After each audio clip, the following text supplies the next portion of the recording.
There was a lawsuit in Kansas City, Missouri back in August of 24, and now there's a new requirement that says prior to seeing a home for a showing, we're required to present you with a buyer's agreement.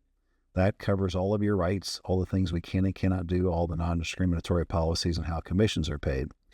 Namely, it's going to set up, you're giving us permission to show you a house or two or several for a certain period of time for a certain geographic radius.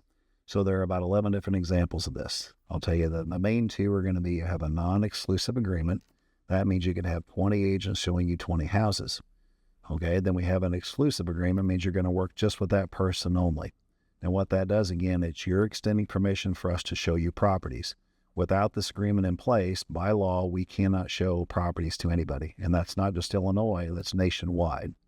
So again, August 17th, this went into effect. Most people aren't aware of it yet. Most agents don't understand it. Most attorneys don't understand it. 7-page legal document covers all these things.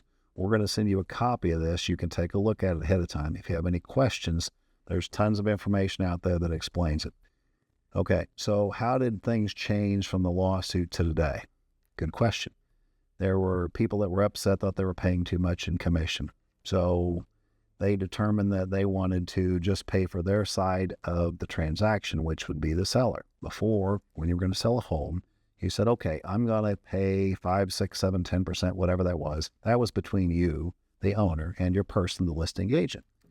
After the lawsuit, there is now a difference in the listing agreements. It reads, you have a line for paying your person. You may or pay them whatever you want, and you may or may not set aside money for a buyer's agent.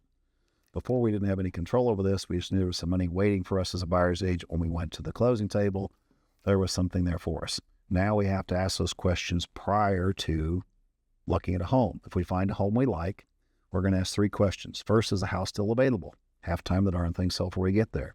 2, are we in a bidding war? Sometimes the price is going up. And 3, is there any money set aside to cover our expenses? I'm going to give you my analogy. You have 2 perfectly identical homes side by side. You like them both. 3-bed, 2-bath, ranch home, $100,000 each.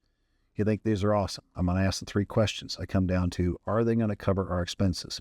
House over here, they say, I'm going to give you 3%. $100,000 home, $3,000 to cover our expenses. Cool beans. House over here, they're not going to pay us anything. This house over here is going to cost us $3,000 more to buy. Guess what we're going to do? We're going to offer them $3,000 less. We just factor that information into our negotiation. We get you to the same place. It is a lot of information. It is very confusing. The cost of the properties didn't come down. The commissions didn't really change. The structure is a lot more convoluted. There's a lot more explaining. We get you to the same place. Our goal is to get you the property for as cheaply as we can.